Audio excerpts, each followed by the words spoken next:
नमस्कार, मैं doctor Anupama Saxena LBS college Kotputli से प्रथम वर्ष राजनीति विज्ञान की इस कक्षा में आप सभी का स्वागत है।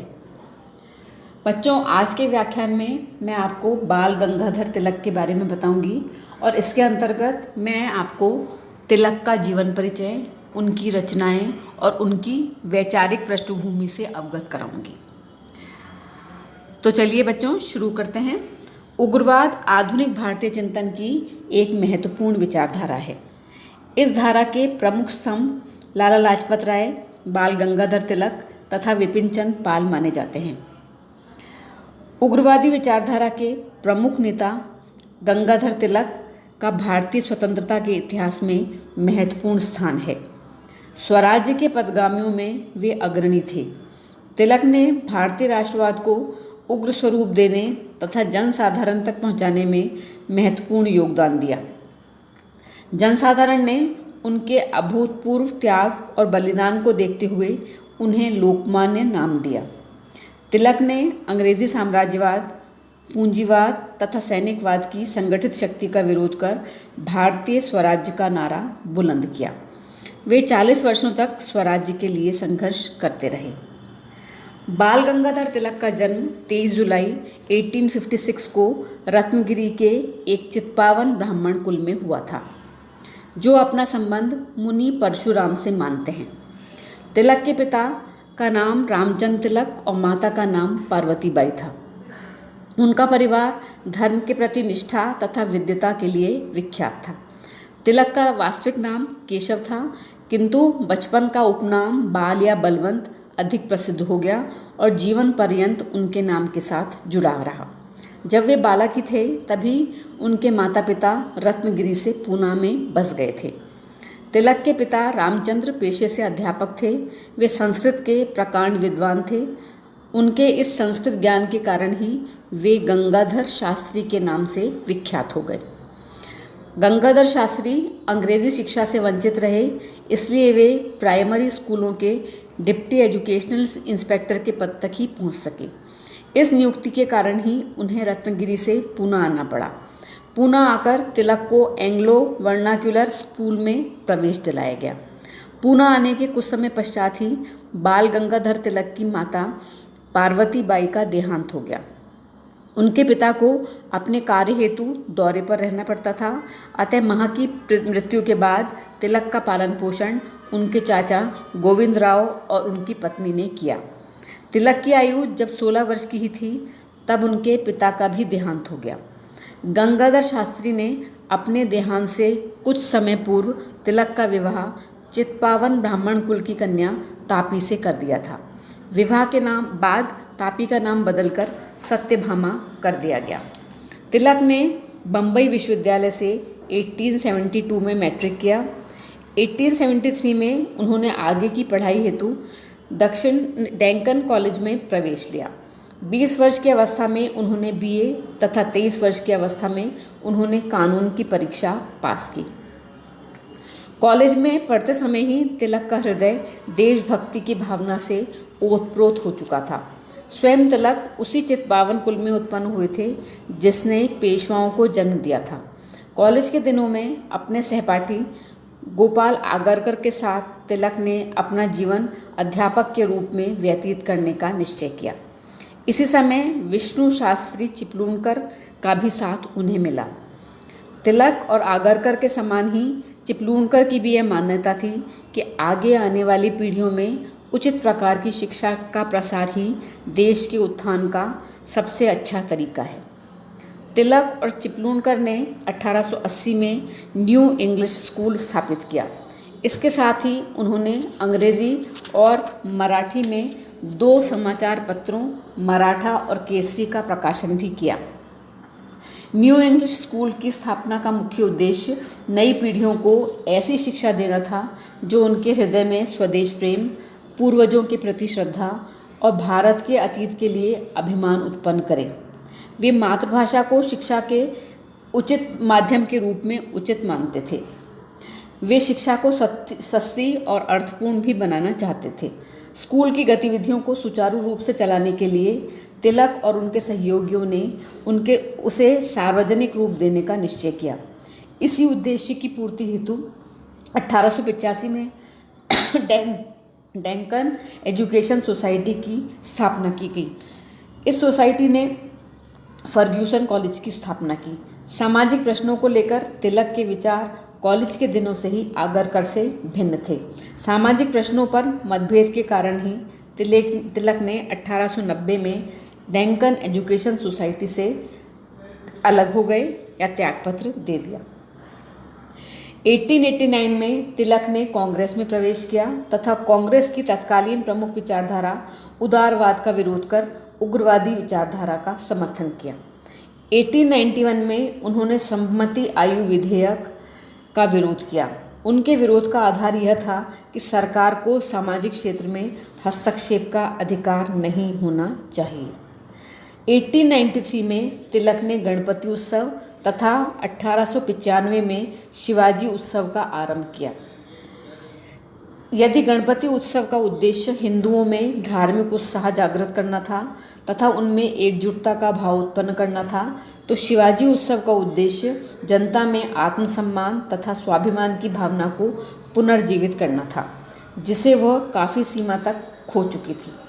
गीता के उपदेश के अनुसार तिलक की यह मान्यता थी कि हम अपने गुरुओं और संबंधियों का प्रतिकार करने में भी किसी बुराई के पात्र नहीं होंगे यदि हमने यह कार्य स्वार्थ की भावना से नहीं किया है। 1896 में दक्षिण भारत में महान दुर्भिक्ष का प्रकोप हुआ। इस समय जनता में आर्थिक अधिकारों के प्रति चेतना उत्पन्न करने के लिए तिलक ने अत्यधिक परिश्रम किया। पूना की प्रसिद्ध संस्था सार्वजनिक सभा द्वारा उन्होंने जनता की उचित मांगों को सरकार तक पहुंचाया। 1897 में भीषण प्लेग के समय तिलक ने पूना की जनता की बहुत सेवा की। 22 जून 1897 में दामोदर चापेकर ने प्लेग की रोकथाम के नाम पर ब्रिटिश अधिकारियों के दुर्व्यवहार के कारण ब्रिटिश अधिकारी रैंड और उनके सहयोगी की हत्या कर दी। रैंड की हत्या से यद्यपि तिलक का प्रत्यक्ष या अप्रत्यक्ष रूप से किसी प्रकार का संबंध सिद्ध नहीं हो सका, लेकिन शिवाजी उत्सव पर दिए गए तथा केसरी में प्रकाशित उनके व्याख्यान को असंतोष फैलाने वाला मानकर उन पर राजद्रोह का मुकदमा चलाया गया, जिसके परिणाम स्वरूप तिलक को 18 माह की कैद की सजा मिली। 1898 से 1905 तक लॉर्ड कर्जन के शासनकाल में उग्रवादी क्रांति ने जोर पकड़ा। 1905 में हुए बंगाल विभाजन का तिलक और उनके सहयोगियों ने विरोध किया। इनके द्वारा प्रयुक्त स्वदेशी बहिष्कार और राष्ट्रीय शिक्षा के कार्यक्रम ने देश के राष्ट्रीय आंदोलन को बढ़ावा देने में महत्वपूर्ण भूमिका अदा की। 1907 तक उदारवादी तथा उग्रवादियों में मतभेद काफ़ी बढ़ चुके थे। अंततः 1907 के सूरत अधिवेशन में उग्रवादी उदारवादियों से अलग हो गए।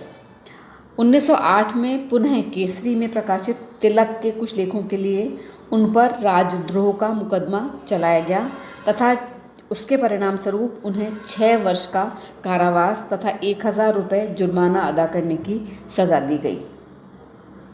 तिलक मांडले जेल में 6 वर्ष तक रहे। इसी जेल में उन्होंने अपना प्रसिद्ध ग्रंथ गीता रहस्य लिखा। गीता के संबंध में तिलक का कहना था कि गीता संसार को त्याग कर बैरागी बनने का उपदेश नहीं देती, बल्कि एक प्रबल सैनिक बनकर संसार की बुराइयों से संघर्ष करने की आज्ञा देती है। गीता का उद्देश्य कर्म सिखलाना है, कर्म का त्याग करना नहीं है। तिलक मांडले जेल से 1914 में रिहा हुए। जेल से छूटने के बाद उन्होंने श्रीमती एनी बेसेंट के साथ मिलकर गृह शासन आंदोलन या होम रूल मूवमेंट की शुरुआत की। 1916 में वे पुनः कांग्रेस में मिल गए। 1916 के कांग्रेस अधिवेशन में तिलक का बहुत अधिक स्वागत हुआ। इस अवसर पर उन्होंने यह संदेश दिया कि स्वराज्य हमारा जन्मसिद्ध अधिकार है और हम इसे लेकर रहेंगे। 1918 में तिलक को कांग्रेस का अध्यक्ष बनाया गया, लेकिन वे कांग्रेस के अध्यक्ष पद को सुशोभित नहीं कर सके, क्योंकि उन्होंने वैलेंटाइन शिरोल पर मुकदमा दायर किया था और इस मुकदमे की पैरवी हेतु उन्हें इंग्लैंड जाना था। मुकदमे का कारण यह था कि शिरोल ने अपनी पुस्तक इंडियन अनरेस्ट में तिलक के चरित्र पर गंभीर आरोप लगाए थे तथा उन्हें भारतीय अशांति के जनक की संज्ञा दी थी। इंग्लैंड में तिलक ने न केवल मुकदमे की पैरवी का कार्य किया बल्कि भारत के राष्ट्रवादी आंदोलन तथा श्रमिक दल के बीच मैत्रीपूर्ण संबंध स्थापित करने का भी कार्य किया। 1919 में हुए कांग्रेस के अमृतसर अधिवेशन के उपरांत तिलक ने कांग्रेस लोकतांत्रिक दल की संगठन की शुरुआत की। अप्रैल 1920 में कांग्रेस लोकतांत्रिक दल का घोषणा पत्र प्रकाशित कर दिया गया, लेकिन अगस्त 1920 को आकस्मिक बीमारी के कारण तिलक का स्वर्गवास हो गया, जिसके कारण पार्टी का कार्यक्रम आगे नहीं बढ़ाया जा सका। अब हम चलते हैं तिलक की प्रमुख कृतियों की ओर। तिलक का प्रमुख कार्यक्षेत्र भारतीय संस्कृति का गहन अध्ययन था। पत्रकारिता और लेखन में उनकी रुचि थी। उनकी प्रमुख रचनाओं में the Orion, the Arctic home in the Vedas, Gita Rahasya, Vedic chronology and Vedang ज्योतिष आदि हैं।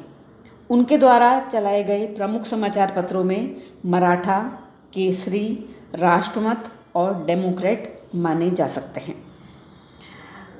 अब हम बताते हैं आपको कि तिलक की वैचारिक पृष्ठभूमि क्या थी।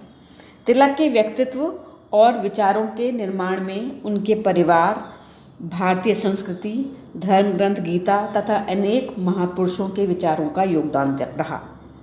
तिलक का जन्म एक चित्पावन ब्राह्मण परिवार में हुआ था, जो अपनी धर्मपरायणता तथा विद्वता के लिए विख्यात था। उनकी भारतीय धर्म और दर्शन में रुचि उत्पन्न होने का कारण यही था कि उनके पिता को भी धर्म और दर्शन में गहरी आस्था थी।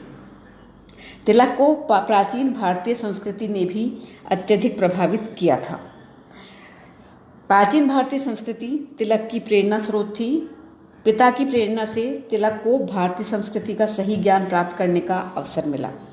हिंदू संस्कृति के स्वरूप को उन्होंने अपनी पुस्तक the Arctic home in the Vedas के माध्यम से भारतीयों के समक्ष रखा।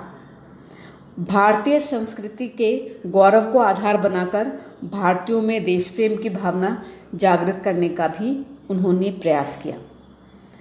इस प्रकार तिलक पर अनेक प्रभाव थे जो कि उनके विचारों का आधार बने। बच्चों, इस व्याख्यान में आपको मैं इतना ही बताऊंगी। अगले व्याख्यान में हम तिलक के विचारों के किसी अन्य पक्ष पर चर्चा करेंगे। धन्यवाद।